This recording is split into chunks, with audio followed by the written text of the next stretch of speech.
अस्सलाम वालेकुम। SM news के साथ मैं हूं मुक़द्दर रज़ा। SM न्यूज़ स्टूडियो में खुशामदीद। खबरों का सिलसिला बढ़ाते हुए हम करते हैं मरीद के GT रोड पर शोहदाए मॉडल टाउन के शोहदा के लिए तहरीक मिनहाजुल कुरान की रैली निकाली गई। मरीद के रैली GT रोड पर मुजाहिद चौक से शुरू होकर तहसील हस्पताल चौक में इख्तिताम पजीर हुई। इसी हवाले से मज़ीद अपडेट कर रहे हैं SM न्यूज़ के नुमाइंदे मोहम्मद कमर। जी कमर, आगाह कीजिएगा इस हवाले से।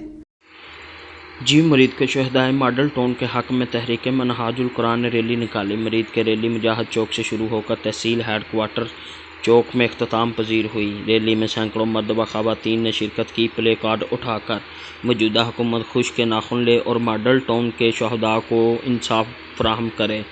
सीनियर नायब सदर पंजाब अवामी तहरीक आसिफ सलैरी एडवोकेट का कहना था कि अगर शहदा को इंसाफ ना मिला तो हुकूमत के ख़िलाफ़ एहतजाज का अमल अपनाएंगे। वज़ीर आज़म इमरान खान ने कहा, इक़्तिदार में आने के बाद शहदाए मॉडल टाउन को इंसाफ दिलाएंगे, मगर वो अपने वादा पर कायम ना है, ना जाने किस ताकत के दबाव में है। मरीद के रैली के अख्ताम पर ताहरुल कादरी ने लाइव ऑडियो लिंक के ज़रिए कारकुनों से खिताब करते हुए कहा कि मौजूदा हुकूमत शहदाए मॉडल टाउन को इंसाफ दिलाने में बुरी तरह नाकाम है, लेकिन हम शहदाए मॉडल टाउन को खून के आखिरी कतरे तक इंसाफ दिलाएंगे। रिपोर्ट मोहम्मद कमर, SM न्यूज़ मरीद के।